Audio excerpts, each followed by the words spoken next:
This is the OTB Communications Network.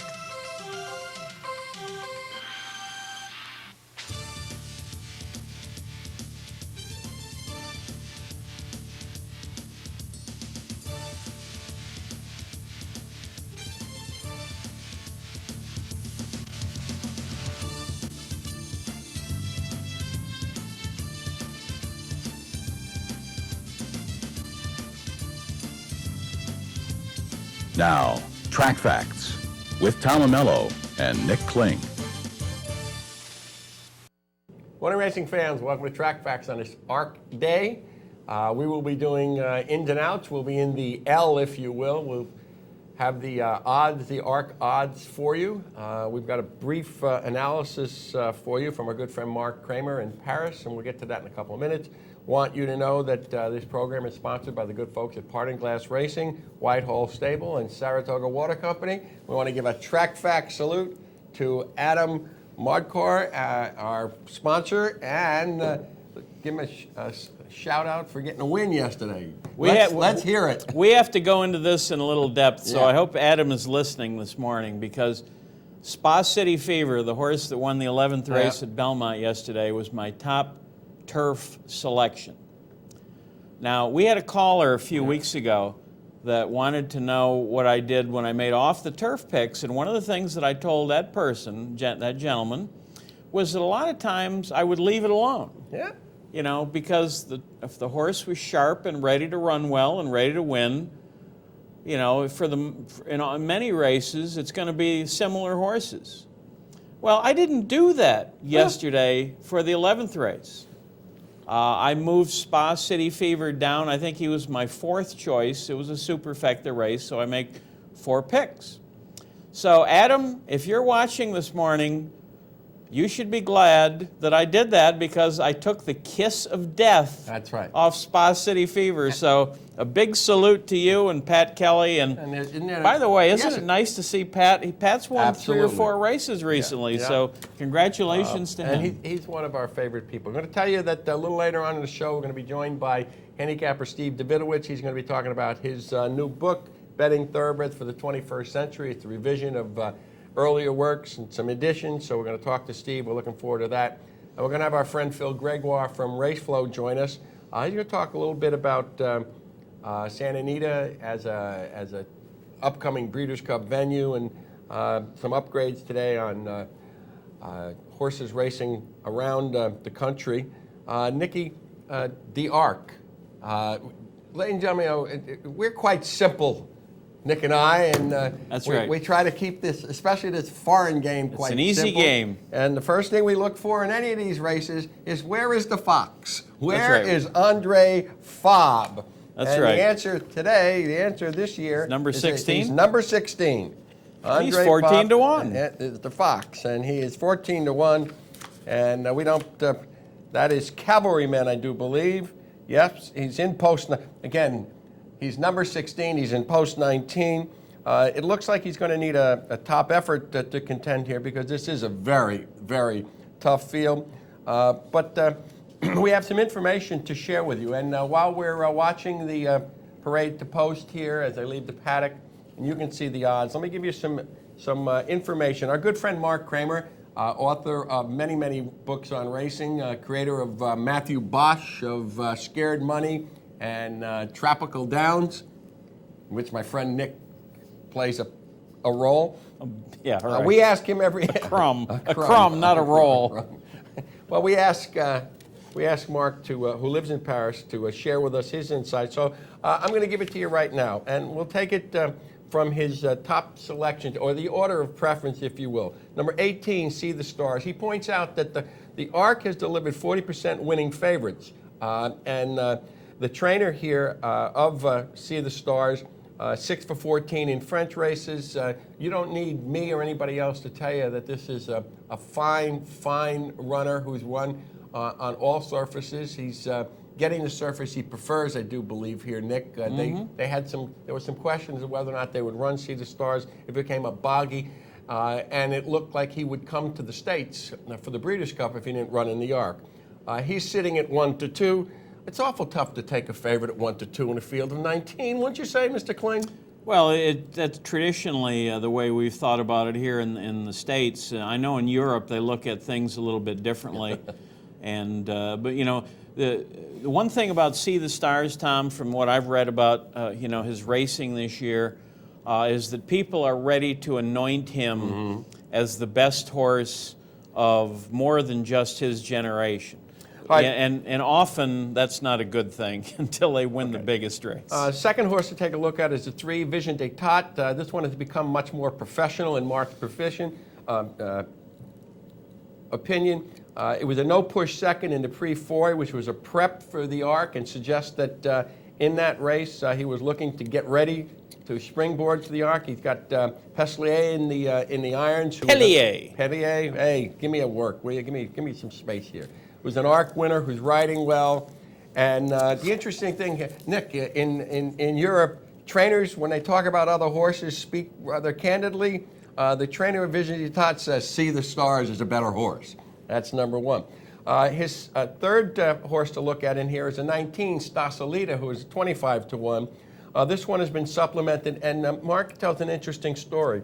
Regular jock Christophe Lemaire was injured recently. He was off all 7 mounts yesterday. 5 of the 7 won, so the guy was on live horses. He's been replaced by, the Soumillon, who is returning from a fall as well, who fits this horse well, fits Stasalita quite well. The last was a DQ win, that controversial DQ by Dar-Remy, and they had said that the last race was a prep for the Arc, and they ponied up the money to get him in there.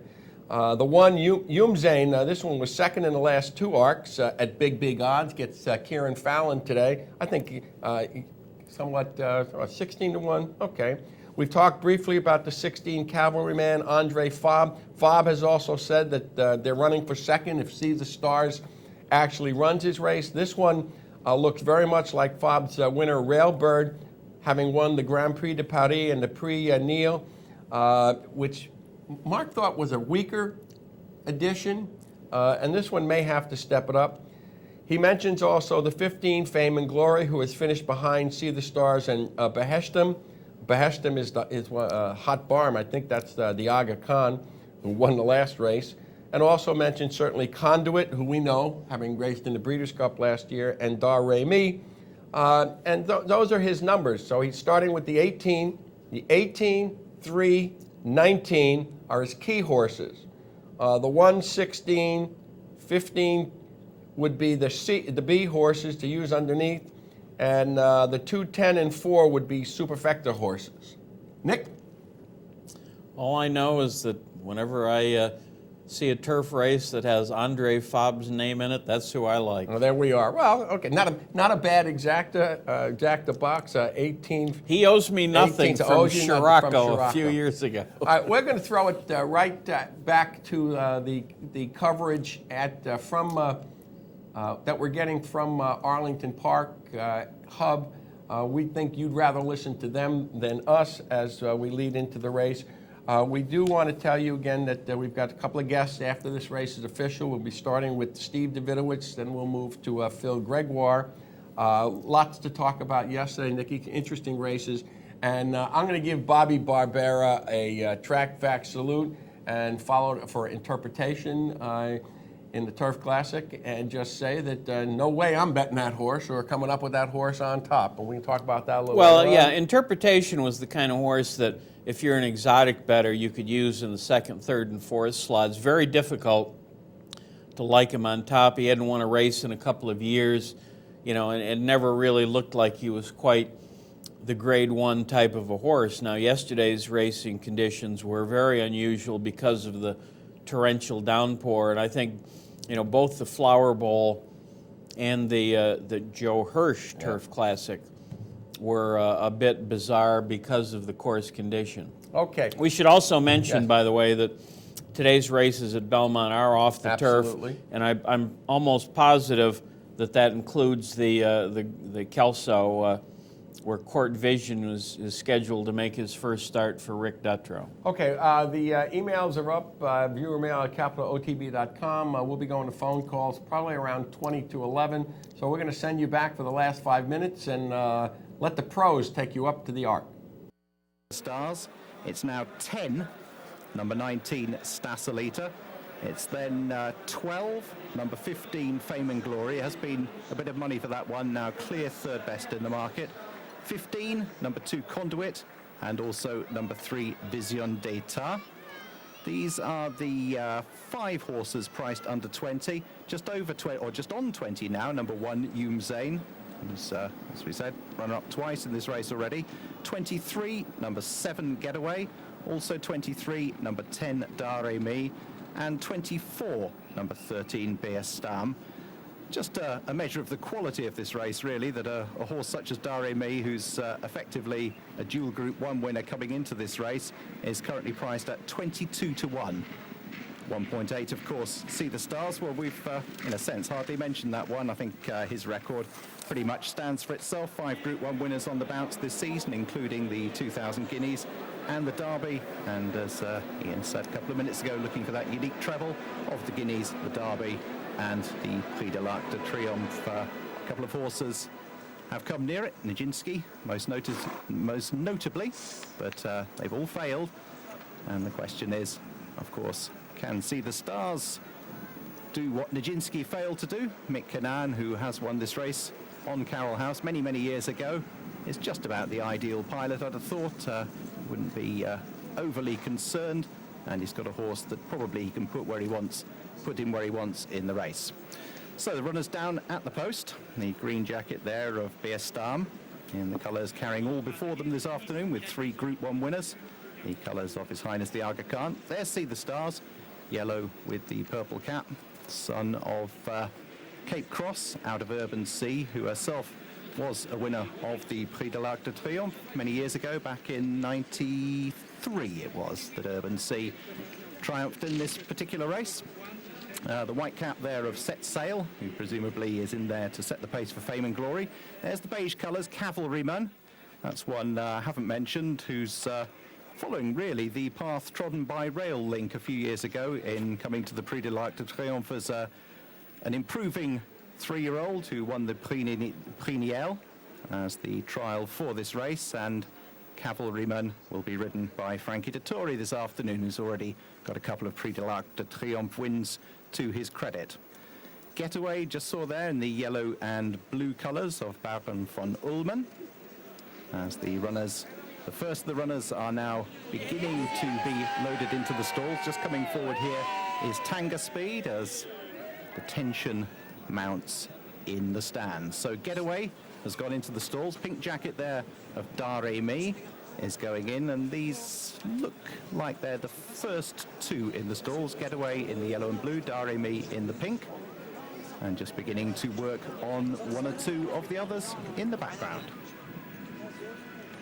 And the first few of them then forward into the gates. See the Stars in the yellow being led around. There comes from will come from store number 6, which has a good record in recent years.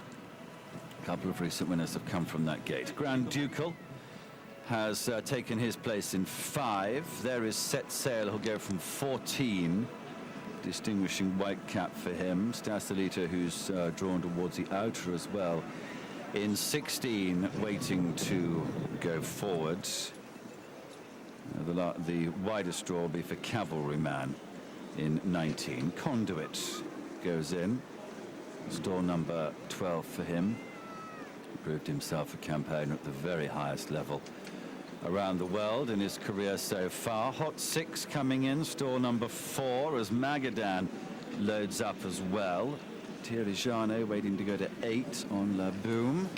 Steel Tango, Darrell Holland, the orange and blue in the background, going forward to store number 7.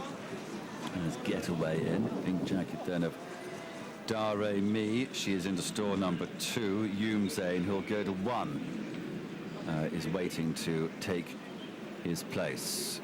Looking for his 3rd consecutive arc placing at least, if not a first victory for him after finishing 2nd the last couple of years. Final few of them are about to take their places then. See the Stars has gone in. Vision Datar's waiting. The Bogbury is also still to go forward at the moment. Vision Datar, who's sweating and got himself rather on edge to store number 9, is about to walk in. Used to be ridden by Eritz Mendezabal, who lost the ride shortly before the Prince of Wales Stakes of Royal Ascot in June to Olivier Pellier. In fact, they were after Sumion to begin with, but couldn't get him. Sumion now on Stasalita, who goes into 16. Cavalryman, there he is. Frankie Dettori about to go into 19 right up on the outside. So a bad draw for him. Yumzain and Laboom look as if they'll be the last 2 to go in for the Arc. As they come forward to take their places. There's Christophe Sumion. Stasalita in 16. The orange jacket, they're ready, that's it, off they go, and they get away, and Magadan is the slowest one away from the stalls. Dare Mi got a very good break, shows up in front. See the Stars with this, the first of the pacemakers. Set Sail going through on the outside, Vision Datar, Grand Ducal coming through with those. Cavalryman is well forward with Stasalita. Yumzain is against the rail. See the Stars is not settling. He's got traffic problems there. Kinan, the horse giving him a hard time in the early part of the race. They settle down, and Set Sail has gone on. Leads by 3 or 4 lengths. Grand Ducal in second. Stasalita, orange jacket in third. Dare Mi and Cavalryman are the next 2 from Beheshtim, and Vision Datar and Fame and Glory from Conduit on the outside. Laboom is next from See the Stars ahead of Yumzain and Get Away, with the Bogbury towards the outside of Magadan, followed through by Tango Speeders towards the back of the field with Tullamore as they head on towards the halfway stage. Begin the right-handed swing back towards the home straight. Steel Tango's at the back of the field, but these pace setters have gone on a very strong gallop. The others not really chasing them. Set Sail clear. Grand Ducal in second place. Clear about 10 lengths ahead of Stasalita. And then Dare Mi from Cavalryman the Beige, and then comes Vision Datar and Fame and Glory and Beheshtim, and then See the Stars against the rails. He's still keen. He's followed through by Yumzain towards the inside. Conduit's just ahead of this, and the Bogbury is next as they head down the false straight. Magadan behind those, but it is Set Sail who leads by 2 lengths to Grand Ducal in second place, who's under pressure to maintain second position, although he is 15 lengths clear of the others, which are headed by Stasalita, and then comes Dare Mi and Cavalryman, Beheshtim and Fame and Glory, and behind that is Vision Datar, and then comes See the Stars and Conduit and Get Away, and behind those is Bogbury as they head then down the straight. They've got less than 3 furlongs to go, and it's Set Sail in front to Grand Ducal in second place. Stasalita in third. Dare Mi 4. Vision Datar is next. See the Stars in traffic problems, but he's making significant progress now. Stasalita goes to home. Dare Mi in second. Between them comes See the Stars. Cavalryman is next. Conduit is on the outside. They're inside the last furlong. He had a troubled run through. See the Stars in front. Yumzain's coming through to try and take second place, but he is the brightest star. See the Stars won it. Yumzain is probably second for the 3rd consecutive year. Cavalryman and Conduit were just in behind him. So number 18, See the Stars, then has done that unique treble. He's won a 2,000 guineas at Derby. He had a troubled run through, but he did win the Arc by a couple of lengths. Yumzain, it looks as if Kieran Fallon has got him through into second position for the 3rd consecutive year.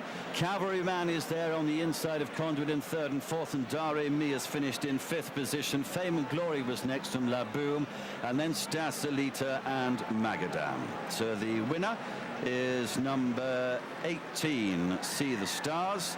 Mick Kinnan once again winning the Arc. So does his trainer John Ox. Goes on to win it from Yumzain, number 1 in second position, who sets his own record as 3 consecutive second places. He's the first horse to have managed that, and it will be a photograph by the looks of things for 3rd place between Cavalryman number 16, Andre Fabre's horse on the inside of Conduit, Sir Michael Stout, yet again close, but not having won that Arc. So 18, See the Stars, that's how he gets through there.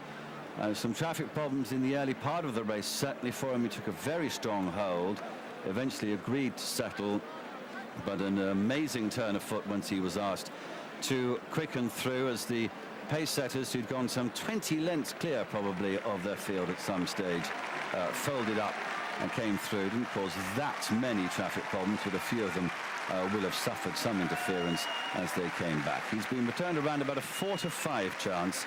Yumzain at over 20 to 1 in second position. The 16 Cavalryman is billed as third now, from 2 Conduit in fourth place, and then number 10 Daremi, who finished in fifth, and they all ran.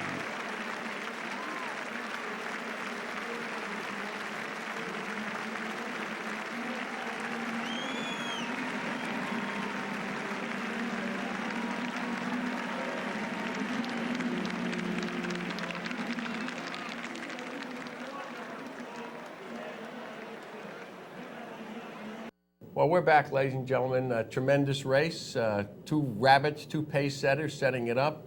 The 18, Sea of the Stars, 40% winning faves. Here's the stretch run again.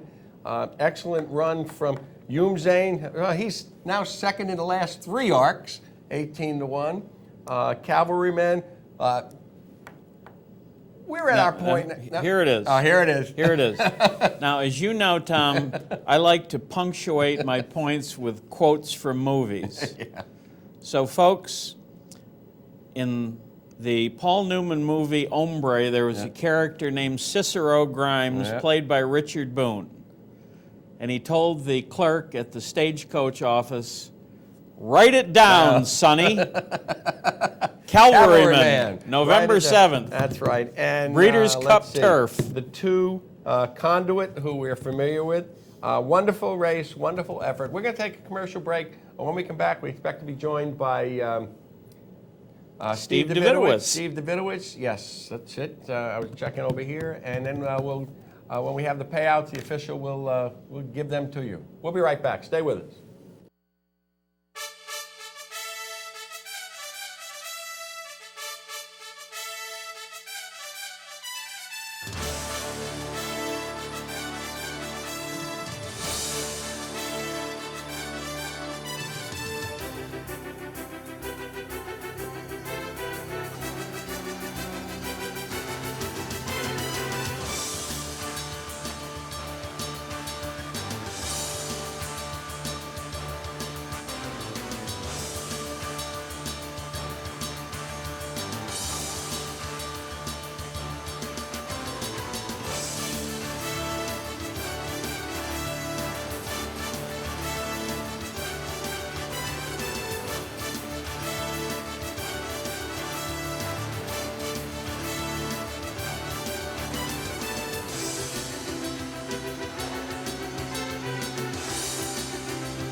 We're back, ladies and gentlemen. Tom Amello, Nick Kling. We're joined now by handicapper, author, traveler, and a man who just loves Saratoga, Steve Davidowitz. Stephen, welcome back to the program. Hello, Steve. Hello, Steve. I'm here. Hello, There we Steve. go. How are you? Welcome to I'm the show. fine. Good to hear from you, Tom. Welcome to the show. By the way, I need to apologize for missed connections when you were here in Saratoga. We usually like to try and get you live, and we missed it, but we're delighted that you're able to join us today. Just a quick question. Were you able to see the Ark? No, I wasn't, but I kind of assumed that See the Stars would win, and I heard from your producers that, in fact, he did. Yep. Yep. See the Stars and Yumzain, third straight second place finish in the Ark. That's pretty remarkable in and of itself. Absolutely. Well, Stephen, we're here to give you an opportunity to talk about the updated and revised betting thoroughbreds, in this case for the 21st century. And it's a wonderful book. The original is certainly a classic. And this is a revision that was absolutely necessary given the changes in the game. And so why don't you just tell us why the changes, why you wrote about the changes that you wrote about? Well, I mean, you hinted at it. The game has gone through an incredible number of changes in the last decade or so, and I had written a revision and expanded the original book back in 1995-96 for similar reasons, but what happened in the last decade dwarfs what took place during any other period in my lifetime with the the introduction of these synthetic tracks, with the way some trainers were dominating the sport with high percentages that the greats like Sonny Jim Fitzsimmons never achieved in their lives. And we're not talking about one or two of them. We're talking about 50 or 60, maybe even 100 trainers who are winning at 20, 25, almost 30%, and in some cases even more. The way the information is coming to us now through the Internet, the explosion of information coming to us via the Internet, and the expansion of the exotic wagering menu and simulcasting that has grown immensely, and the Breeders' Cup that has taken over as a major a focal point for the horse. And look at what the cards were like yesterday, rain or no rain, 5 and today even with the Kelso, 5-horse fields, 6-horse fields. Everybody pointing to the Breeders' Cup and trying to get to it the easiest way rather than meeting in some of these classic races we've known for years.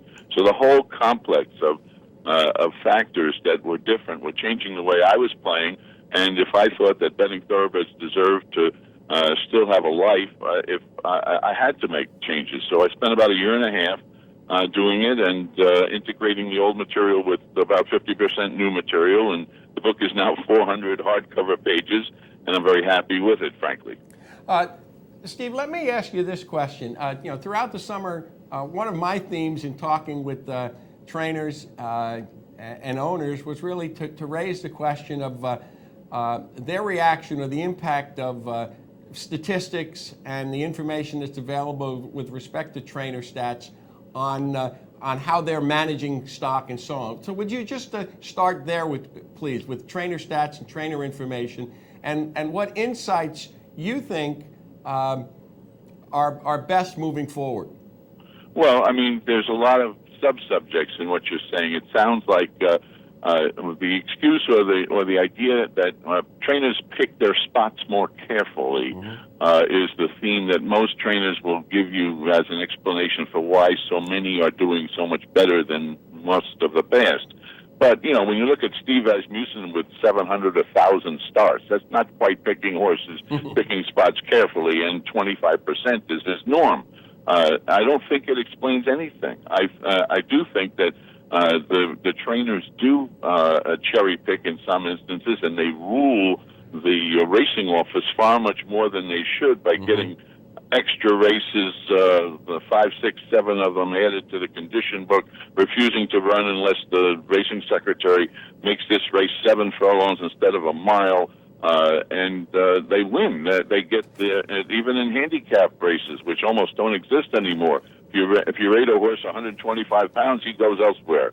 Used to have horses run for 130, 132, who were the leaders in the division. So, I mean, they do move the game somewhat there, but I do think it's a lot like the changes that have occurred in baseball. Like I said, a lot of sub-subjects here. I don't want to dominate our conversation with all the nuances here, but I did spend a lot of time on explaining these nuances in the chapters on trainers in the book. And I'll point out one thing in the comparison with baseball. You have baseball pitchers who used to pitch every 4th day, and they would go 8, 9 innings regularly. You'd get 20 complete games for a pitcher. If you get 20 complete games for 3 teams combined today, it's a lot. On a 5-day schedule and where they get 4 days rest.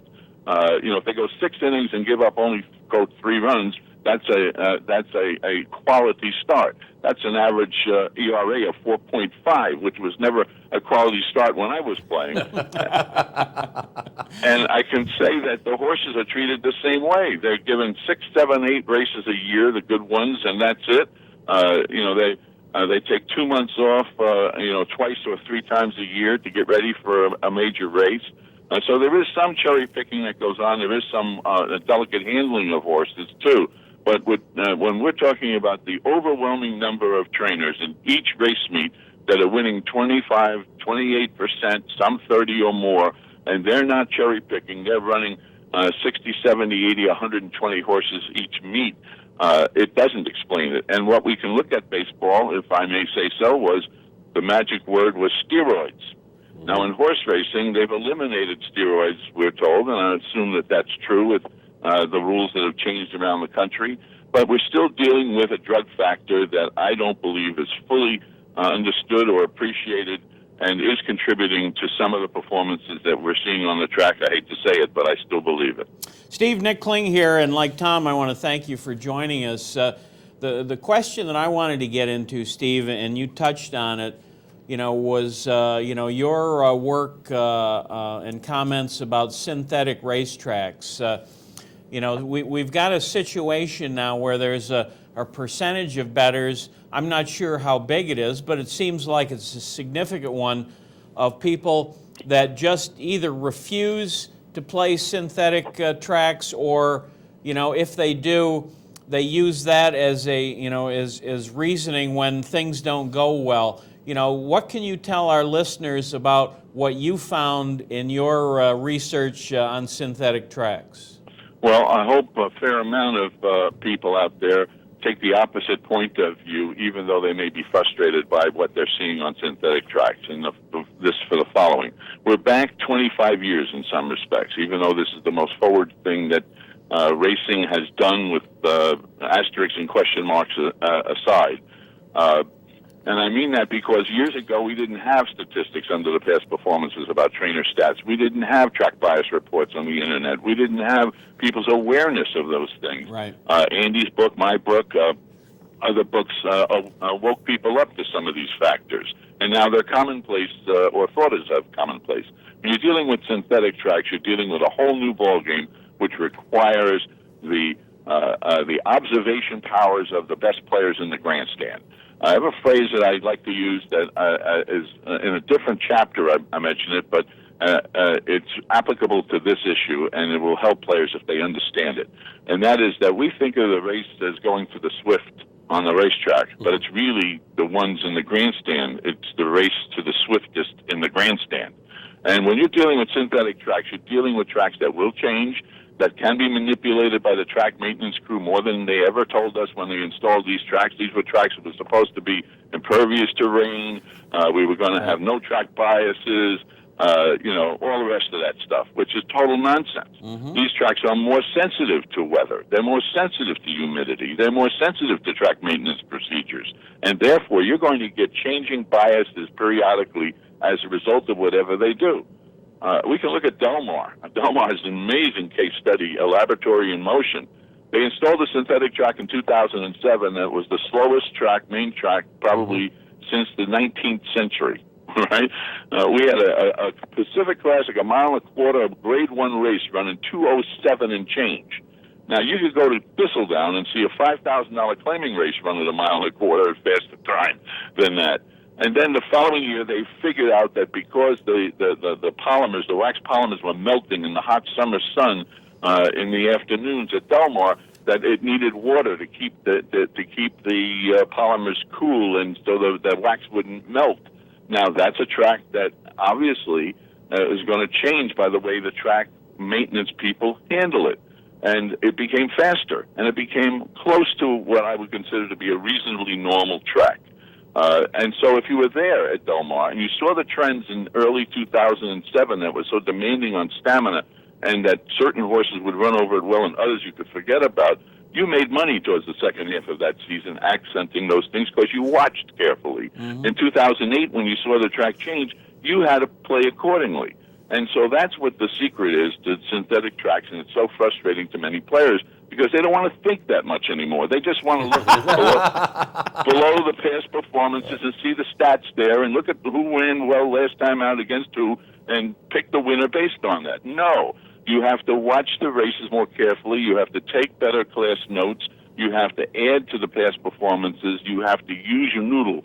And this is the way the game was played before all this information was out there. So that's what I mean when I say we have to go back 25 years.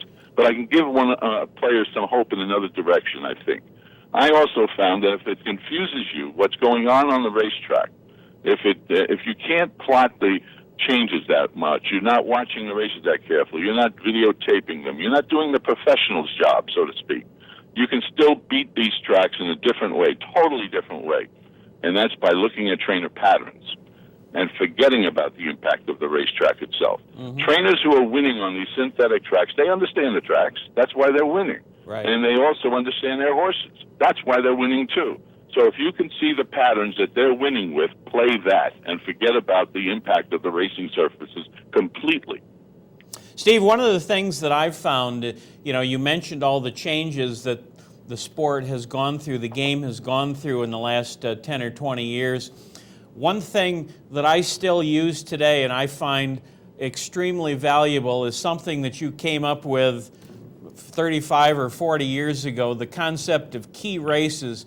How do you find, as the person that sort of invented that idea, how do you find, the key race fundamental today as when it was, first created? Well, the truth is that I learned some of the ideas that are incorporated in key races from a gentleman that has no notoriety in the public that he should have gotten. Quite publicly famous for his work, and that was Jules Schanzer. He was the original sweep in the Daily Racing Form. And when I worked at the Racing Forum for a couple of years, he would often look at the 2-year-old races and say, this horse came out of a race that was pretty good. This horse came back and he won. The horse was second or third or fourth. And then I just codified it. I just started going back to the result charts and making notations on horses who won their next starts. And I've refined that somewhat by adding horses who have run second in their next starts too. And I've also created some symbolism that allows me to know whether they went up in class or down in class or what they actually did. And those are refinements that are in the revised edition. But I find the power still there in maiden races especially, and in entry-level turf races especially, because we don't have a real handle on the true class of those horses until they've run. And when you get a maiden race where you get 3 or 4 horses that come out of it and they run terrific in their next starts, I mean, it could outperform the buyer figure, it could outperform a pace number, it could outperform any other numerical measurement, and you got it staring you in the face. This is a good race that was run, and this horse deserves some credit for having run against these good horses. And so I use the concept in that manner, and it's been very effective for me, as I guess it's been for you and others who seem to understand it. Steve, last question. I was going to point you in the direction of Chapter 25, the winning horse player, but you've made some comments in that regard. I just want to ask one final question about trainer patterns. Would you just talk about how you perceive the long term and the short term, and how you relate that? I mean, with Formulator now, we can access 5-year data, 3-year data, 30-day, and so on. So what are your thoughts or your recommendations for players in that context? Well, I think they're both invaluable aspects of the handicapper's thinking when he's looking at a horse or a race. But if I have my preference, I'd rather have shorter-term data than most other players. I'd rather know that this guy is winning now, that this trainer came to Saratoga ready to fire in his with his first-time starters, because he's had 2 on the track during the first week. One ran first, and the other was second at 30-1. I'm going to look out for that trainer's horses over the next several weeks, because he's showing me something. I also know that the long-term statistics can sometimes be weighted against the changes that trainers make. Right. The classic illustration of that was Laz Barrera, one of the greats of all time. He was 0 for 50-something with a sprinter stretching out en routes for a long time. It was a complete throwout in that situation, if you can imagine it. But he trained Bold Forbes to do the impossible, a sprinter, to win the Kentucky Derby and the Belmont. And while he did that, he praised his own approach to the way he used to train when he was in Cuba. And he became one of the better stretch-out horse trainers in America. So all the weighted statistics had him at 5, 6, 7% and climbing up forever. He was a 25% and better trainer with a stretch-out horse once he made the transition. And we saw it happen with Nick Zito 2 years ago. Yep. He was 0 for whatever, with first-time starters. Billy Mott. So if you show me a trainer who's changing or who's improving a certain category in the immediate sense, I want to be there, because the prices are going to be beautiful. Terrific. Well, Steve, the only thing I want to add is that, we really appreciate having you on today, and we want to encourage our viewers to take a look at your book, because the fact of the matter is, and it's guys like you and Andy Beyer that sort of were there at the creation of modern handicapping, and this book is a terrific example of how you can move it forward to the 21st century. I think it's well named, and people really ought to take a look. So I think Tom wants to wrap up. Yep. No. You can get it at DRF Press and in most bookstores. So, Steve, thank you so much for joining us. We really appreciate it. And excuse me, next summer when you come to Saratoga, we'll make sure you're sitting in the studio with us. Well, I'd like to do that. I'd just like to make one comment. Sure. I would encourage you and or Nick or anyone listening out there to do something also if they like the book or even if they don't.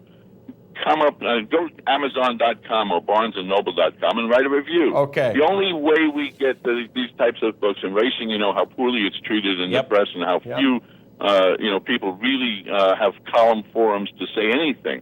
So it's the customers, it's the people. If there's something in this book that you like or don't like, write about it on Amazon.com or BarnesandNoble.com, and that would be much appreciated. Great idea. We'll Thanks, do Steve. it for you. Thanks, Steve. Be well welcome. and hit them hard. We're going to take a commercial break. When we come back, we're going to be joined by Phil Gregoire from Raceflow. So stay with us. Your phone call's coming soon.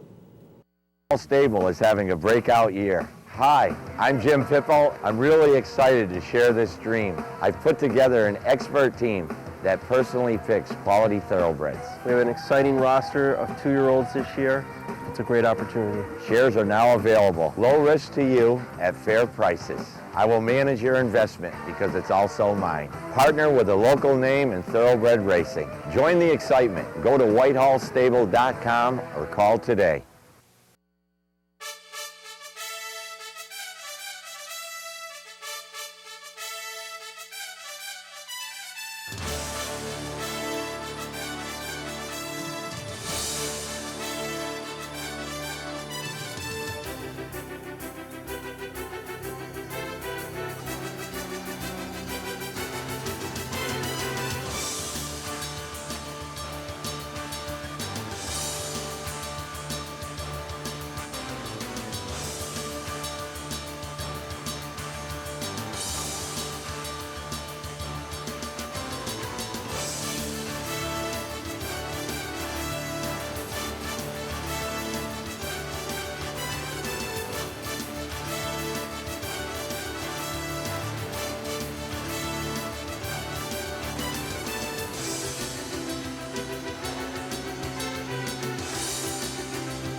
Thank you for staying with us, ladies and gentlemen. Nick Kling over here, Tom Amello, and Trackfacts in our ears.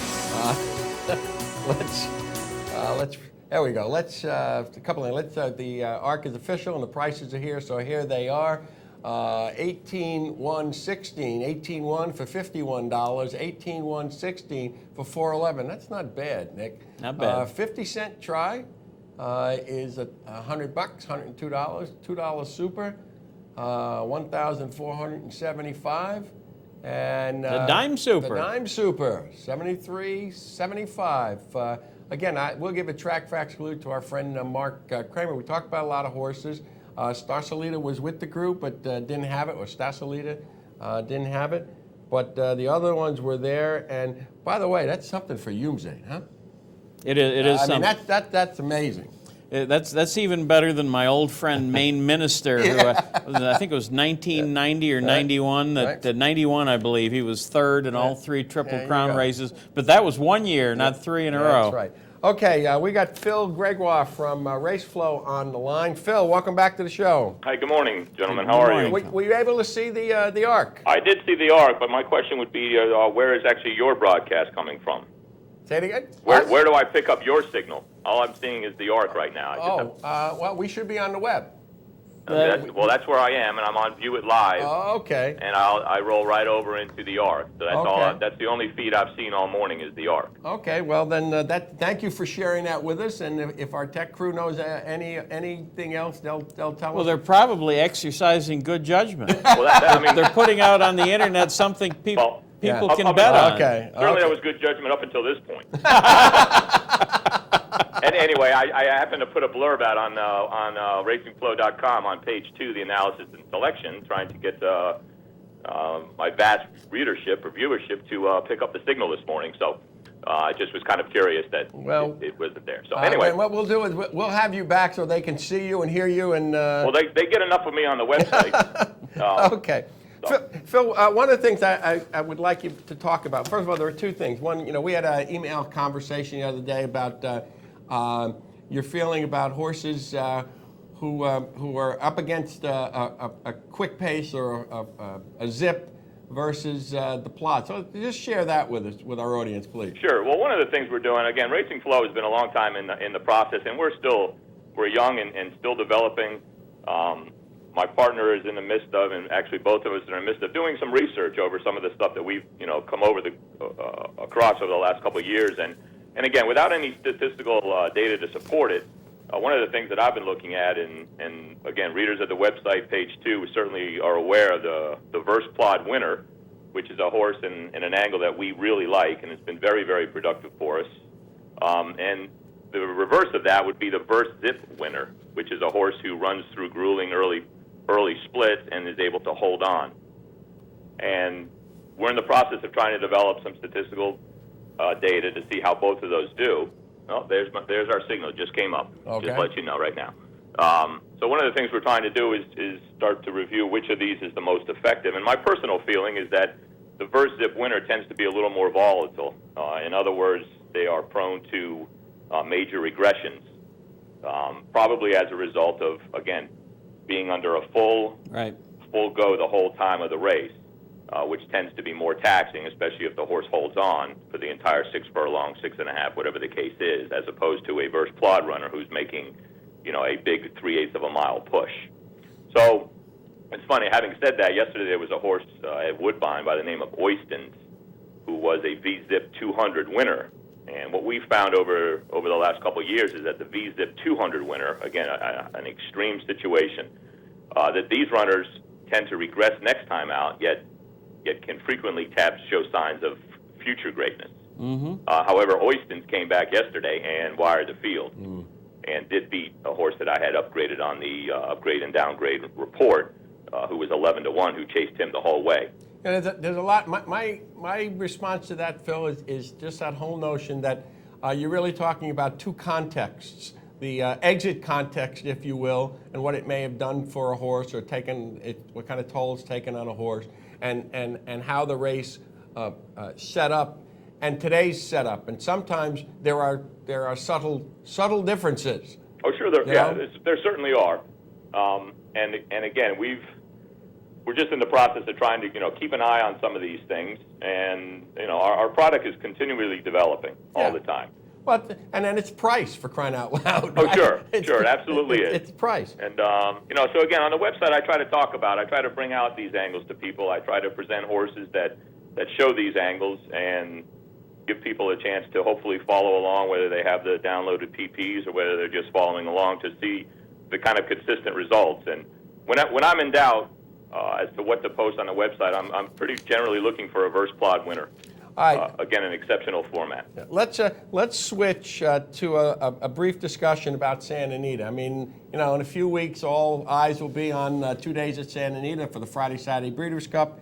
And just update us once again about your feeling about the surface at Santa Anita and how your figures hold up there.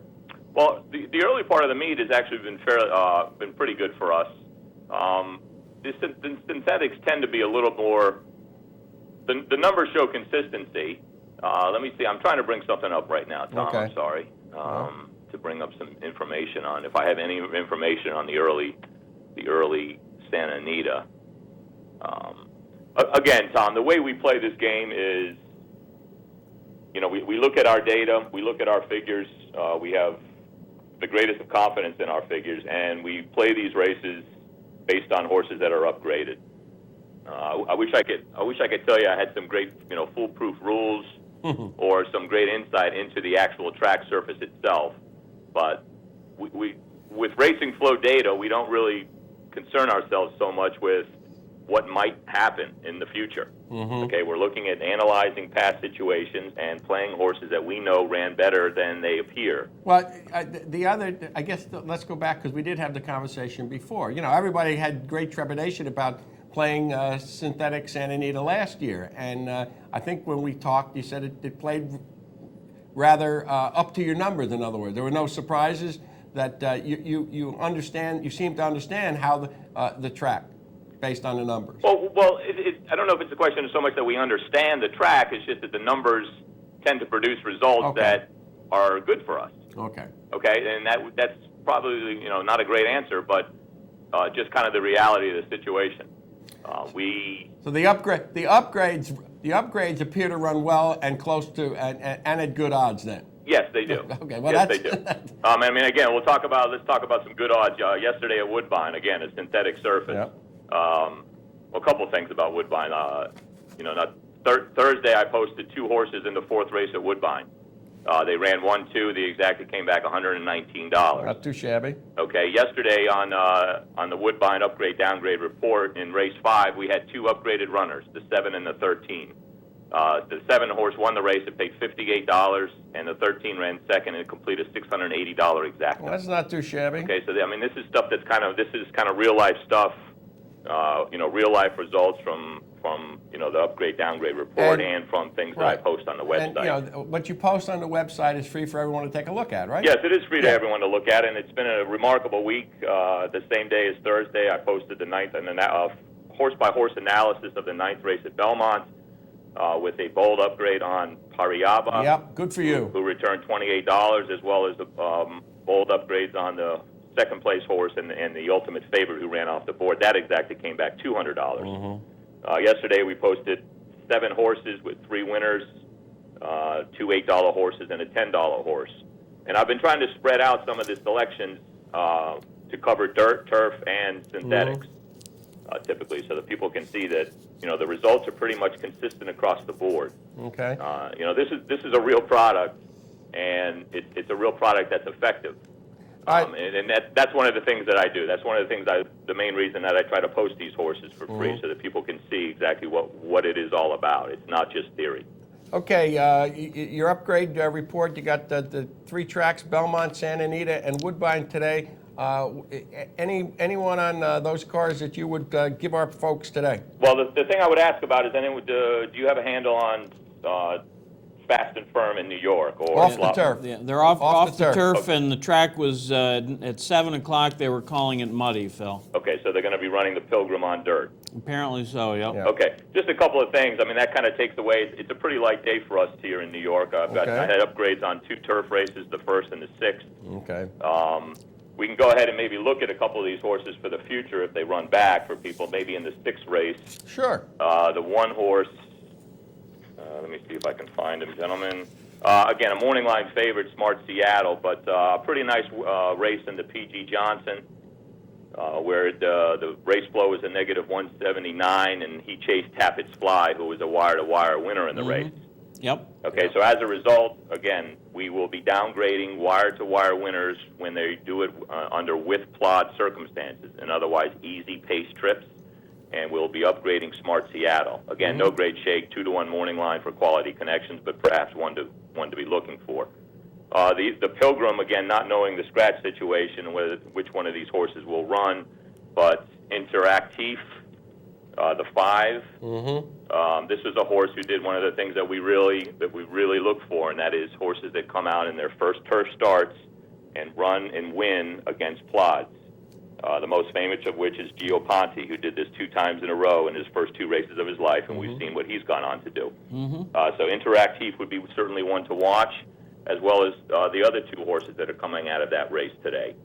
Patio Prado, yes, and there is one more gentleman, if I could find him, which I can't, who's the 3rd horse, probably the 2 horse in the race, maybe? Yep. Dean's Kitten Okay. was another one. Came out of the same race, closed from far back. The one who may have done the biggest close was Patty was Patty. But again, I would watch all three horses from that race, whether they run today or not, from the with anticipation. There's one more horse coming out of that race today that's actually in Santa Anita today in the Norfolk Stakes, and his name is Young Man Scott, who's shipping out to try the the Dutro horse. to try the synthetics. Yeah, that's the Dutro thing. It's the Dutro horse, so that's a horse of interest to me What today. race is that? That is was that race 8? Is he the 10 horse? Yes, he is the 10 Okay, horse. that's race 8. Okay, I have him bolded, don't I? Yep. I believe he's on today's upgrade downgrade report as a bold for the same reasons. Again, just chasing very Right. difficult flow. Now, granted, several horses ran well from the race, but the figure is the figure, and we'll run with that. Okay. And if I've got anything else to talk about, what else do we have on there? Well, you had a bold upgrade in the 9th at Santa Anita. In the 9th at Santa Anita. Yes, I do. Who is that? I don't know. I'm not looking at it. Let me look at it. It's the one. Okay. And I'm looking at this horse, and I'm trying to see why I have him bold upgraded. It'll come to you. What'd you do, find a typo? Maybe. Let's see. Comes out of a Fairplex race. I have nothing on that. Well, then. This one's kind of a mystery, Tom. Okay. Well, we'll stick with the 10 horse in the 8th race. Oh, I see. I'm going to go back to 3 races back for Ada Okay. Bayor, and give him an upgrade for that and a moderate upgrade at the race at Fairplex. Yeah. In a $25,000 maiden claimer, again, we kind of look for horses that have yet to fail more than once at the level. So this horse looks like he'll win. This may have a little bit of subjectivity into this selection, Well, which we try to avoid doing on the upgrade downgrade report. It's supposed to be a purist play of this is what we see. You go ahead and handicap the race and use the horses as you desire. Yeah, and the other thing I say is that the tutorial that you have on the website will help folks get a sense for what you're trying to do with flow and bias. Yeah, it does. And I wish I could get people to email me more about their questions and stuff, because I have a lot of people that visit the site and a lot of people that look at our product. And I'm certainly out there to help. I've got a couple pet players of mine that are subscribers now for several months whom I'm in conversation with fairly regularly. They're doing rather well. So you'll help with the learning and curve. they're very pleased. Yeah, and the other thing is, we're going to have a Breeders' Cup. Obviously, the Breeders' Cup's right around the corner. We will be having a Breeders' Cup product. Good. That's going to be very valuable. We're in the process of kind of determining which format that will be, but it's going to be it'll be well worth any price that we throw at it, and let's all get some money on the biggest day. Okay. Phil, thank you so much. Say hello to Jake. We'll be talking to you. We'll do. Thanks a lot, guys. Thanks a lot, Phil. Phil Gregoire. We're going to take one quick commercial break. When we come back, your phone calls. Got a couple of emails here. Peter sent us a play at Belmont in the 3rd race. I hope, Peter, that Nick didn't pick your horse. Here we go. We'll be right back.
We're back. Thank you for staying with us. We got about 25 minutes here for your phone calls and emails. The email that we just received was from Peter. Belmont Race 3, the 4.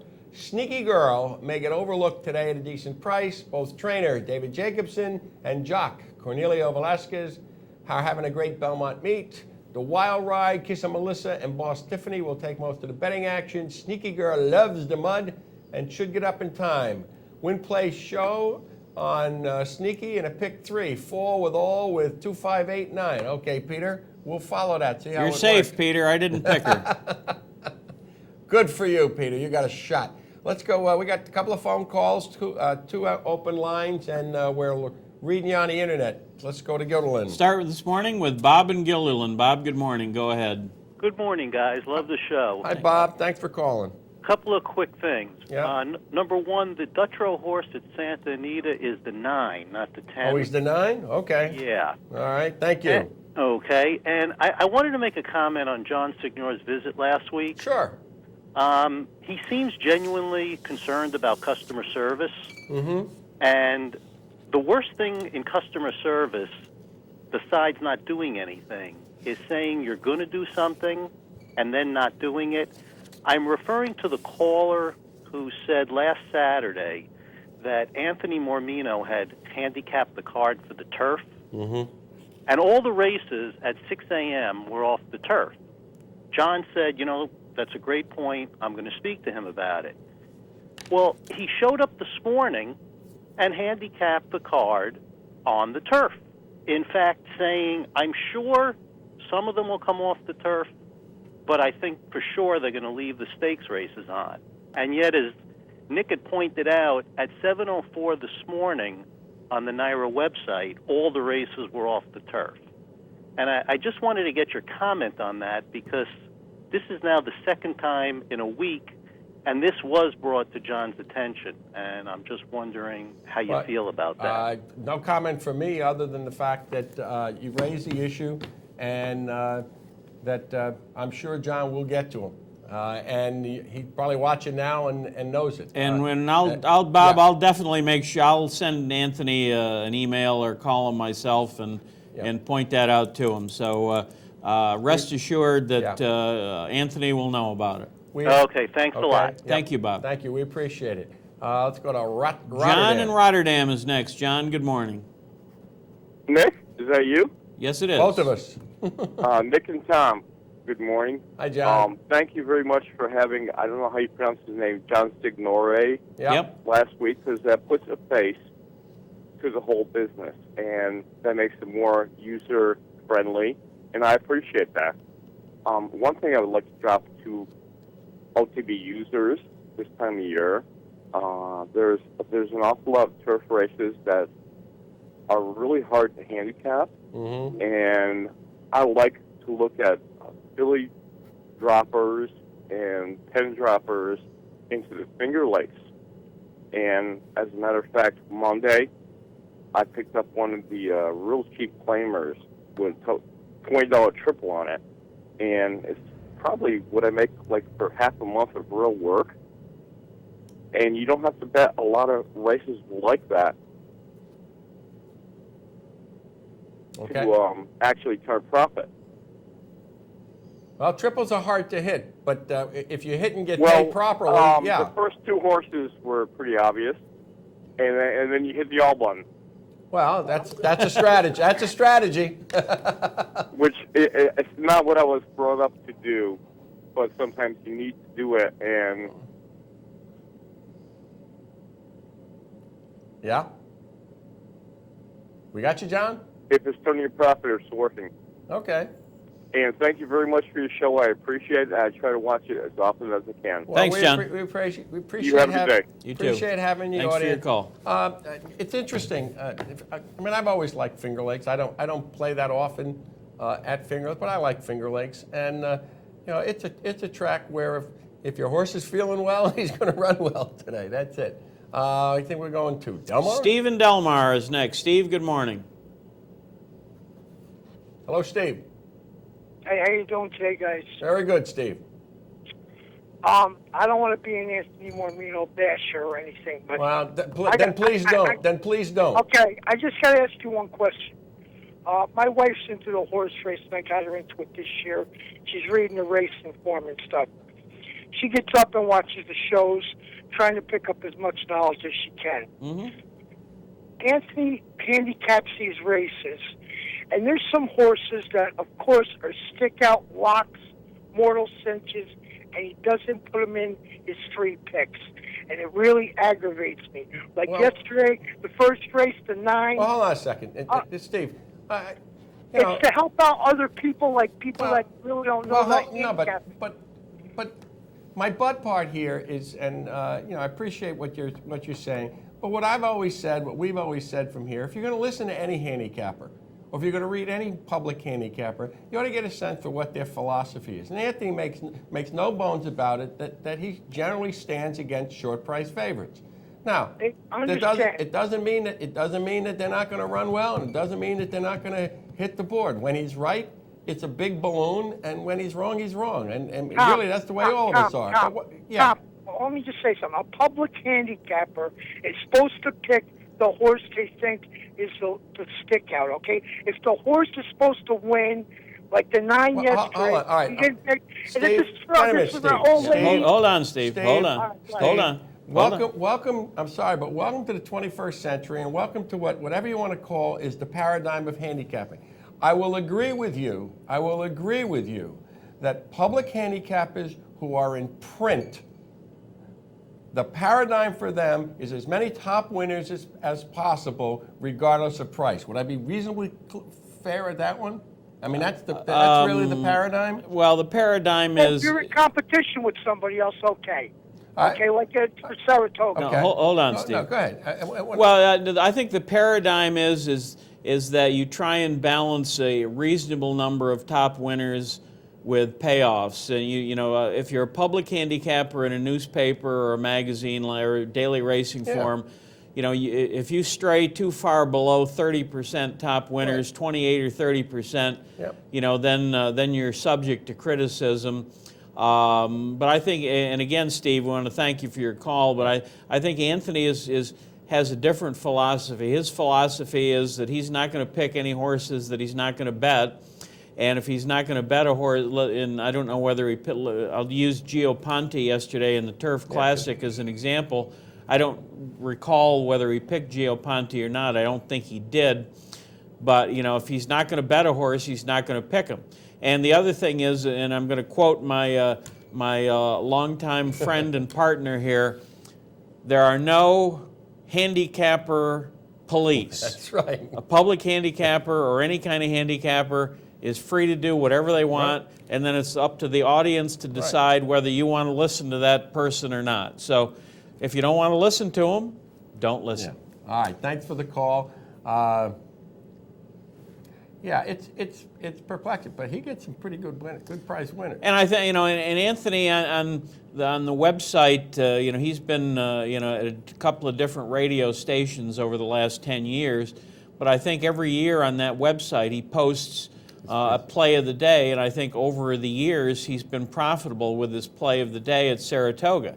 So whether you like the way he does it or not, his play of the day, and I believe this year he was profitable again with his play of the day for ESPN Radio. So, and I'll say this: with Steve's legitimate concern about trying to teach his wife or any novice about reading the racing form and, quote, contenders who can or cannot win, understanding where Anthony feels about the favorites is important to understanding what he says on the show. So I think it's easily explainable and understandable. Let's go to Fonda. Mark and Fonda is next. Mark, good morning. Amen, Nick, to what you just said. Thank you. Totally.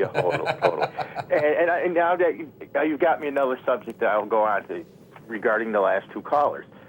Basically, I presume that pretty much everybody that follows Trackfacts and watches the OTB channel are probably a very good handicappers themselves. Right. And the bottom line is your opinion, my opinion, Tom's opinion, Andy Sterling's opinion, whoever, is an opinion. It's a game about opinions. And you can agree or disagree. the bottom line is most of the people who follow the sport and tune into this channel know something about. And especially the first caller, listen, that rain was unbelievable yesterday. Anthony handicapped the way he did. He had no idea, unless he checked the computer at 7 a.m., that these races were coming off the turf. Now, in the case of myself, when that happens, like yesterday, I handicapped for an off track because I thought it was going to be raining all day. Mm-hmm. And up till the downpours, I looked like a fool. So you got to, both ways. You got to look at it both ways. You got to probably make picks both ways. But to criticize what we do, I think sometimes you can sometimes do it, but I think it's a little bit going overboard because it is a game of opinions, and if you have an opinion and disagree with Anthony, then go elsewhere. I don't think nobody has to be led by the hand, to give out if their opinion is not set in stone. And that goes for any handicapper. I don't care who it is. I don't care who they work for. It's their opinion. You have opinion. Well, I'd also add, too, Mark, that the only reason that I have off-the-turf picks in my selections today for the record is because I didn't have to send in my Sunday picks until after the last race yesterday. Right. So I knew, it had rained and things had changed. In the middle of the day, I had no idea whatsoever that it was going to rain because it looked like the rain was over, as it did here in our local area, and then later in the afternoon we got some rain. So the bottom line is it would have been very easy for me to send in picks to the paper yesterday without and as a matter of fact, this past week I've been caught in 2 or 3 races without off-the-turf picks because I didn't think they would come off the turf, and I was wrong. So, this isn't something that's that unusual. Right. Well, the thing is weather reporting is just like handicapping, anyways. You don't know when you're going to get wet tracks and that. Right. But I understand. It just kind of irritates me like that. But well, let me offer that. I just hate the whole idea of having to send in off the turf picks. I understand. Yeah. Depending on how far in advance, because you just don't know, and it's just it's just a huge. It's sometimes it's even more misleading because as a public handicapper, you're going to look at a race and you're going to pick perhaps the horse who might be most likely to move up on if the race is switched to the main.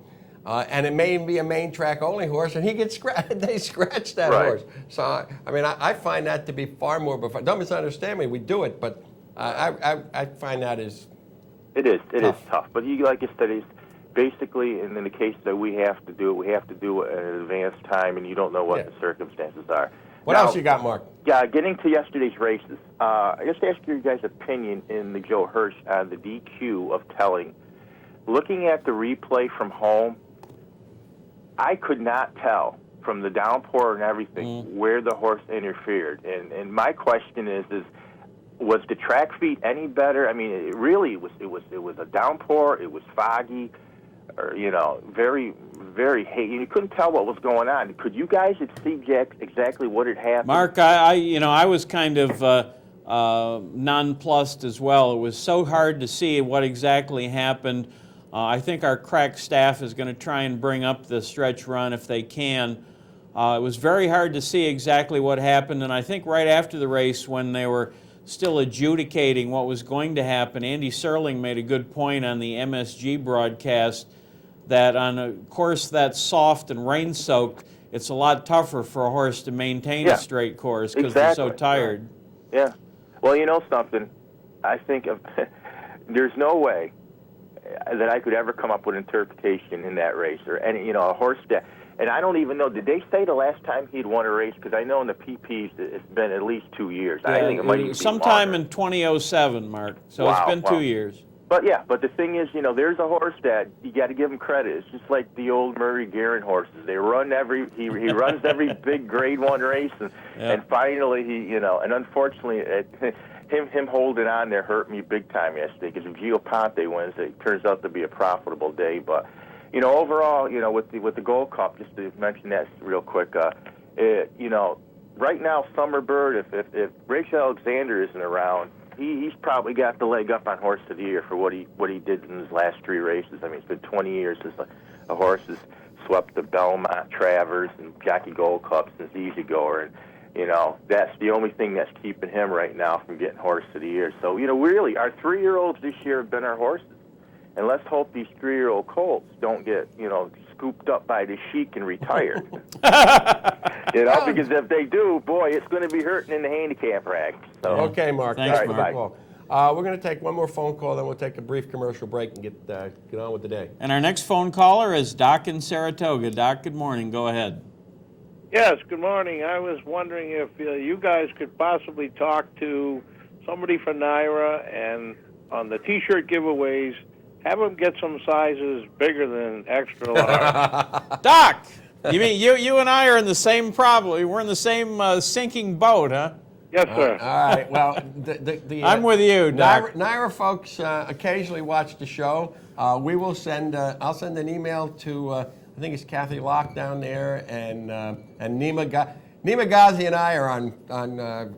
We're like this because that's right. I lost a bet to Nima, so I'll send an email. to Nima. Nima's a good And guy, he's terrific, and that's he's right. also an Amsterdam native, by the way. So, you know, so Doc, I guarantee you, we're going to pass that along. We'll pass along. I mean, all you got to do is listen to the news. You know, when I was a kid, there was about 5% obesity in America, and now it's about 35%. All right. We're going to take Thank you. No Okay, further Doc. comment on that subject. Okay, Doc. We're going to take a commercial break. We'll be right back. Stay with us. Look, I got an email that.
We're back. Thank you for staying with us. Just a quick email. Chuck is concerned or has some questions about the drop in win percentage for Linda Rice moving from Saratoga to Belmont.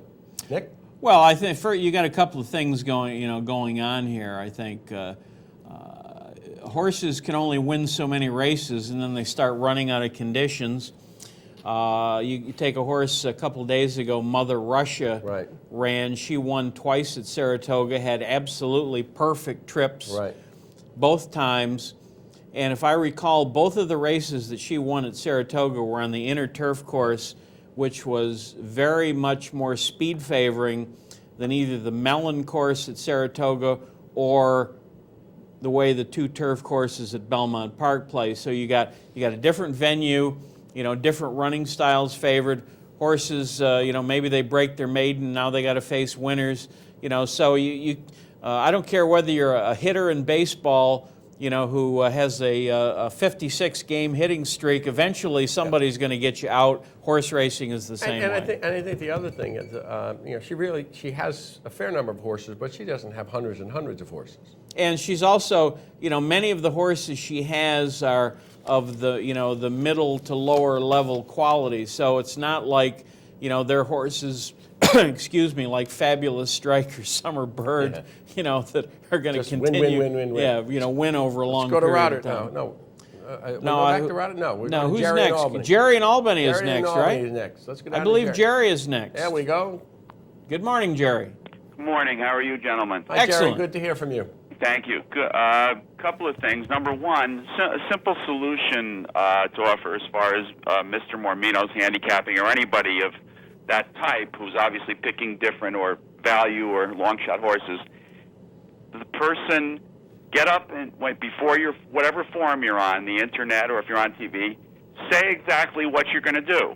In other words, all you have to do, it's called communication. You just tell people, I am not necessarily picking the best horse in the race or what I think is the best horse. I am picking based on value. You actually announce it, and then there will be no confusion as to what your whole idea or however your paradigm, whatever you're doing.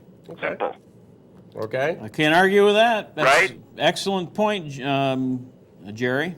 I don't see why. In fact, I've been watching for a while, and I understand you and I and a lot of people look at it a lot. We know that this is what many people are doing, as opposed to public handicappers. I just can't understand why people won't come out and say it, you know? Anyway, okay. Beyond that, and I don't know, I haven't watched in a couple of weeks, so I don't know how people have talked about this much or not. I really believe, and I don't give strong opinions unless I really observe and watch and see evidence of it. I think the activity at the gate in New York, horses breaking through the gate, scratches at the gate, the time spent in the gate with the horses, the handlers, before they spring them from the gate, is the whole thing, it seems to me, quite abysmal in terms of comparing it to other. We can only compare it to other racetracks, basically. They scratch horses at the gate constantly. From our handicapping point of view, of course it changes or can change completely the whole view of the race and how you would handicap. You might throw your tickets away, or you might change your whole idea of it. The scratches at the gate, okay, there's a vet there. They might say, well, we're really diligent about it, but there's way more. And the time in the gate is the one thing that really bugs me, because I watch Keeneland, a very classy racetrack, and I watch some other racetracks. They get them in, they go in the gate, they're in there, they get a couple their heads straightened out, and they're gone. And then pretty much every race, New York, they're sitting. Again, it's not 30 seconds, but it's a long time for them to be fooling around in the gate. I don't understand. Maybe you can explain to me why that this is so poor in New York. Okay, go ahead. The scratch Thanks, at the Jerry. gate issue, Jerry, in my opinion, that has become a much bigger factor since Barbaro's breakdown in the Preakness in 2006. I think track vets and probably racetrack officials are at least in New York, which is about 95% of my observation is focused on New York. They're very, very loath to leave a horse in a race, if it's banged itself in the gate. Even if it's not doing something obvious like cut itself or bleeding, obvious things like that, they're certainly going to come out. I think they've just gotten to a fear factor. I don't know any other way to put it. There's a fear factor about running a horse that might have been fractious in the gate and then taking the chance that something might happen. Now, my argument isn't necessarily that they're scratching those horses, but when you do it, then you ought to give bettors enough time to either cancel their tickets and rebet or, change their bets. And I think I mentioned a couple of weeks ago that happened to me in a Grand Slam wager. And the horse was scratched at the gate, and yet there was almost no time. I'm going to venture to say there was 30 seconds between the gate scratch and the race going off. And if you're at home betting on your computer, or even if you got to make a telephone call, there's almost no time to do it. So if NYRA is going to do that, they should give people a chance to alter their bets. And the safety issue, Bobby Duncan's been on the show, and the time in the gate issue, Bobby Duncan's been on the show, and he's talked, and I've said it before, it's almost like the Orson Welles, we will sell no wine before it's time. He won't open the gate, he won't let him run until he's sure that the jocks are right, the assistant starters are right, and the horses are right, and he's talking about perceived safety issues. And you can't, to a certain degree, you can't knock a person who's concerned about the safety in what is a very dangerous portion, extremely dangerous portion of a race, the start of the race. Now, the question is the comparison with other tracks, and I think, Nick, maybe you ought to send a note down to Charlie and ask, what's the stats on scratches, on gate scratches of late, and has NYRA ever done a study or a comparison about their time in the gate with anybody else? I mean, I don't think we're the only venue where people are concerned about that. Thanks for the call, Jerry. We appreciate it. We got 2 more calls. We want to get you in. John in Saratoga is next. John, good morning. Good morning, guys. Hi, John.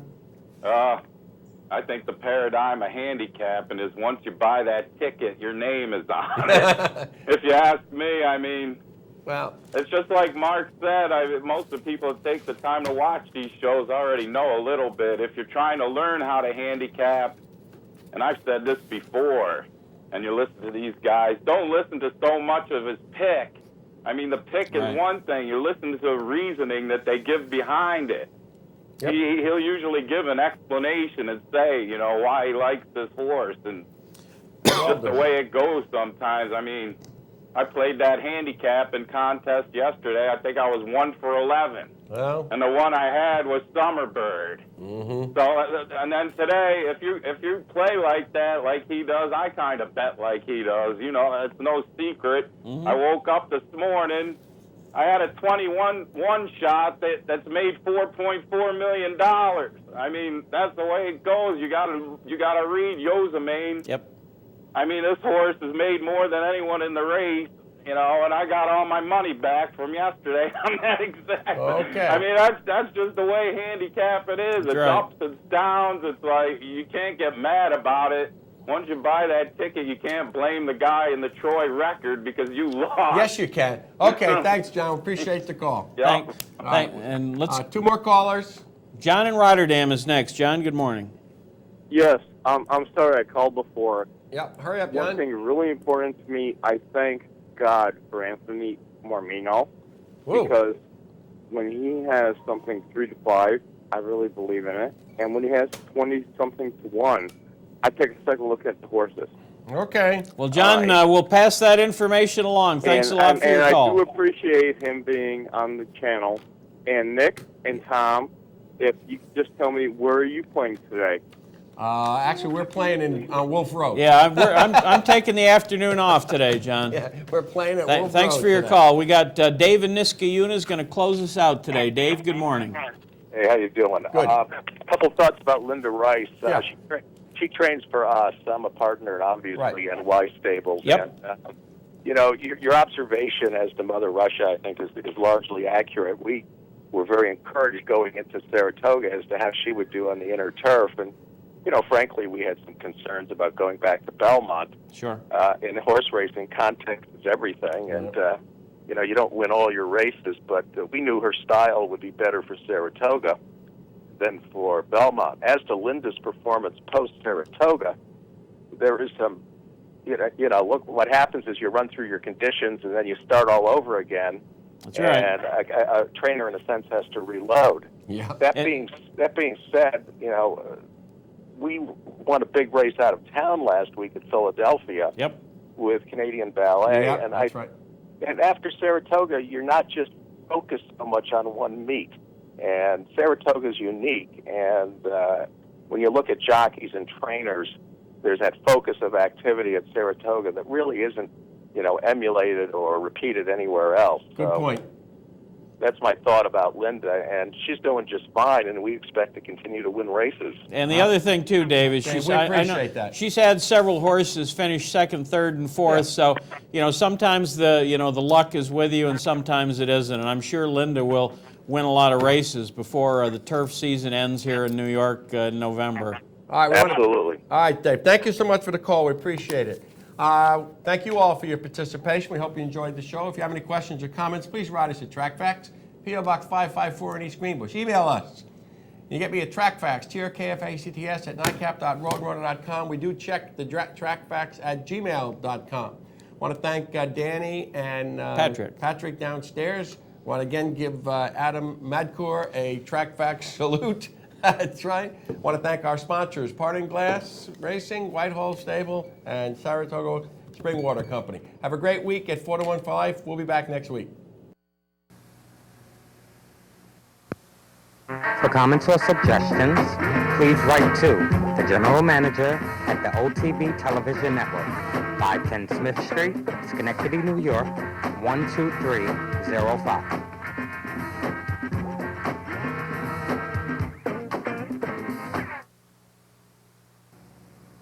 Whitehall Stable is having a breakout year. Hi, I'm Jim Pippo. I'm really excited to share this dream. I've put together an expert team that personally picks quality thoroughbreds. We have an exciting roster of 2-year-olds this year. It's a great opportunity. Shares are now available. Low risk to you at fair prices. I will manage your investment because it's also mine. Partner with a local name in thoroughbred racing. Join the excitement. Go to whitehallstable.com or call today. What's better than picking the winner? How about owning the winner? With Saratoga's original racing partnership, Parting Glass Racing. Our partnerships are surprisingly affordable, offering minimum risk, maximum purchasing power, and the unparalleled expertise of a superior management team. A team of proven winners. Join Saratoga's original racing partnership. Call 877-RACE-WIN. That's 877-722-3946. Or visit partingglassracing.com.